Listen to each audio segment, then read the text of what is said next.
ಯಾದಗಿರಿ ಜಿಲ್ಲೆ ಸುರಪುರ ತಾಲೂಕಿನ ಶಾಖಾಪುರ ಗ್ರಾಮದಲ್ಲಿ ಶವ ಸಂಸ್ಕಾರ ಮಾಡಲು ಕುಣಿ ತೋಡಲು ನಿರಾಕರಿಸಿದ ದಲಿತರ ಮೇಲೆ ಹಲ್ಲೆ ಮಾಡಿದ ಆರೋಪಿಗಳನ್ನು ಬಂಧಿಸುವಂತೆ ಸುರಪುರ ಪತ್ರಿಕಾ ಭವನದಲ್ಲಿ ದಲಿತ ಮುಖಂಡರು ಪತ್ರಿಕಾಗೋಷ್ಠಿಯನ್ನು ನಡೆಸಿದರು. ದಲಿತ ಮುಖಂಡರಾದ ಮಲ್ಲಿಕಾರ್ಜುನ್ ಕ್ರಾಂತಿ ಮಾತನಾಡಿ, ಸುರಪುರ ತಾಲೂಕಿನ ಶಾಖಾಪುರ ಎಸ್ಎಚ್ ಗ್ರಾಮದಲ್ಲಿ ಮುಖಂಡರಾದ ನಿಂಗಪ್ಪ ಮಾಲಿಪಾಟೀಲ್ ಅವರು ಮಗಳು ಮೃತಪಟ್ಟಿರುತ್ತಾರೆ. ಶವ ಸಂಸ್ಕಾರ ಮಾಡಲು ಕುಣಿ ತೋಡಲು ದಲಿತ ಸಮಾಜದವರು ನಿರಾಕರಿಸಿದ್ದಾರೆ. ಇದನ್ನು ಮನಸ್ಸಿನಲ್ಲಿ ಇಟ್ಟುಕೊಂಡು ದ್ವೇಷಗೊಂಡು ಉದ್ದೇಶ ಪ್ರೇರಕವಾಗಿ ದೇವಪ್ಪ ಮತ್ತು ಮಲ್ಲಪ್ಪ ಕುಟುಂಬದ ಮೇಲೆ ಮಾರಣಾಂತಿಕ ಹಲ್ಲೆ ಮಾಡಿದ್ದಾರೆ. ಈ ಹಲ್ಲೆಯಿಂದ 5 ಜನರಿಗೆ ಗಂಭೀರ ಸ್ವರೂಪದ ಗಾಯಗಳಾಗಿವೆ. ಸುರಪುರ ಪೊಲೀಸ್ ಠಾಣೆಯಲ್ಲಿ ಗುನ್ನೆ ಸಂಖ್ಯೆ 194/2026 ಕೇಸ್ ದಾಖಲಾಗಿದೆ. ಆರೋಪಿಗಳನ್ನು ಇಲ್ಲಿಯವರೆಗೆ ಬಂಧಿಸಿರುವುದಿಲ್ಲ. ಪೊಲೀಸ್ ಇಲಾಖೆ ಕಾನೂನು ಸುವ್ಯವಸ್ಥೆ ಕಾಪಾಡುವಲ್ಲಿ ಸಂಪೂರ್ಣವಾಗಿ ವಿಫಲವಾಗಿದೆ. ದಲಿತ ಮಲ್ಲಪ್ಪ ಅವರ ಮಗ ಭಾರತೀಯ ಸೇನೆಯಲ್ಲಿ ಸೇವೆ ಸಲ್ಲಿಸುತ್ತಿದ್ದು ಸೈನಿಕನ ಕುಟುಂಬಕ್ಕೆ ರಕ್ಷಣೆ ಇಲ್ಲದಂತಾಗಿದೆ. ಇಷ್ಟೆಲ್ಲ ಘಟನೆ ನಡೆದರೂ ಯಾದಗಿರಿ ಜಿಲ್ಲಾ ಉಸ್ತುವಾರಿ ಸಚಿವ ಶರಣ್ ಪ್ರಕಾಶ್ ಪಾಟೀಲ್ ಅವರು ಶಾಖಾಪುರಕ್ಕೆ ಗ್ರಾಮಕ್ಕೆ ಭೇಟಿ ನೀಡಿರುವುದಿಲ್ಲ ಮತ್ತು ಜಿಲ್ಲಾ SC/ST ದೌರ್ಜನ್ಯ ಸಮಿತಿ ಅಧ್ಯಕ್ಷರಾದ ಜಿಲ್ಲಾಧಿಕಾರಿಗಳಾಗಲಿ ಜಿಲ್ಲಾ ಪೊಲೀಸ್ ವರಿಷ್ಠಾಧಿಕಾರಿಗಳಾಗಲಿ ಭೇಟಿ ನೀಡದೆ ನಿರ್ಲಕ್ಷ್ಯ ವಹಿಸಿದ್ದಾರೆ ಎಂದರು. ಜಿಲ್ಲಾಡಳಿತಕ್ಕೆ ಆಗಸ್ಟ್ 15ರಂದು ಧ್ವಜಾರೋಹಣ ಮಾಡಲು ಸಚಿವರಿಗೆ ಬಿಡುವುದಿಲ್ಲ, ಕಪ್ಪು ಬಟ್ಟೆ ಪ್ರದರ್ಶನ ಮಾಡುತ್ತೇವೆ ಎಂದು ಈ ಸಂದರ್ಭದಲ್ಲಿ ಅರ್ಜುನ್ ಭದ್ರೆ, ಮಲ್ಲಿಕಾರ್ಜುನ್ ಕ್ರಾಂತಿ, ಮಾನು ಗುರಿಕಾರ್, ಮಲ್ಲಿಕಾರ್ಜುನ್ ಖನ್ನಾ, ಮೂರ್ತಿ ಬೊಮ್ಮನಹಳ್ಳಿ, ಚಂದ್ರಶೇಖರ್ ಕಟ್ಟಿಮನಿ, ಮರೆಪ್ಪ ಕಾಂಗ್ರೆಸ್, ಬಸವರಾಜ್ ದೊಡ್ಡಮನಿ ಸೇರಿದಂತೆ ಇನ್ನಿತರರು ಉಪಸ್ಥಿತರಿದ್ದರು. ಎಲ್ಲರಿಗೂ ನಮಸ್ಕಾರ, ಎಲ್ಲರಿಗೂ ಜೈ ಹಿಂದ್. ಏನಪ್ಪ ವಿಚಾರ ಅಂದರೆ, ನನ್ನ ಹೆಸರು ಶಿವಕುಮಾರ್ ಅಂತ. ನನ್ನ ಡಿಸ್ಟಿಕ್ ಬಂದು ಯಾದಗಿರಿಯಲ್ಲಿ ಸುರಪುರ ತಾಲೂಕು ಶಾಖಾಪುರ ಎಂಬ ಗ್ರಾಮದಲ್ಲಿ. ಏನಪ್ಪ ವಿಚಾರ ಅಂದರೆ, ನಮ್ಮ ಕುಟುಂಬ ಮನೆ ಮೇಲೆ ಹಲ್ಲೆ ಆಗಿದೆ ಮತ್ತು ಹಾಫ್ ಮರ್ಡರ್ ಅನ್ಬೋದು.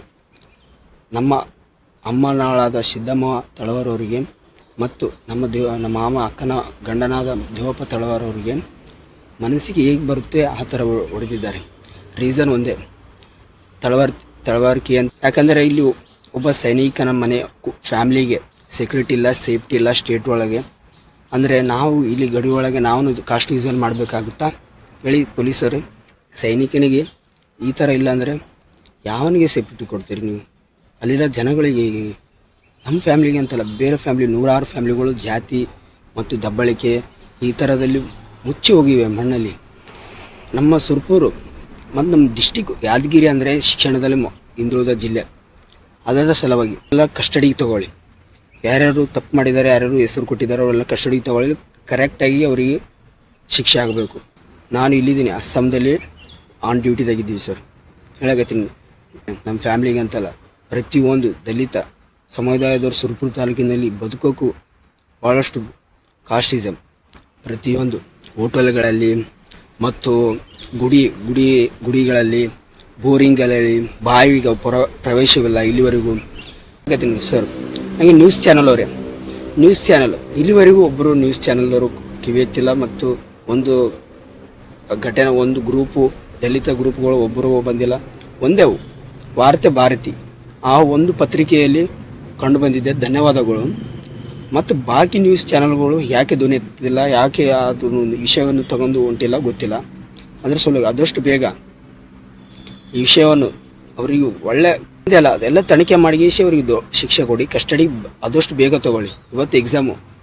ಅದರ ಸಲುವಾಗಿ ಪ್ರಿಯಾಂಕ್ ಖರ್ಗೆ ಸರ್ ಅವರು ಮಾತಾಡಿದ್ದಾರೆ. ಇದೊಂದು ಹೇಳ್ತಾ ಇದ್ದೀನಿ, ಅಲ್ಲಿ ನಮ್ಮೂರಲ್ಲಿ ಯಾರಿಗಾದರೂ, ನಮ್ಮ ದಲಿತ ಕಾಸ್ಟಿಗೆ ಯಾರಿಗಾದರೂ ಒಂದು ಗಾಯವಾದರೂ, ಏನಾದರೂ ಸಾವಾದರೂ, ಏನಾದರೂ ಯಾರಿಲ್ಲ, ಸರ್ಕಲ್ ಸಾಹ್ ಆ್ಯಂಡ್ SP ಸರ್ ನೀವಾಗ ಹೊಣೆಗಾರ. ಯಾಕಂದರೆ ಅಲ್ಲಿ ಇವಾಗ ಹೊಡಿತೀನಿ ಬಡ್ತೀನಿ ಅಂತ ಬೆದರಿಕೆ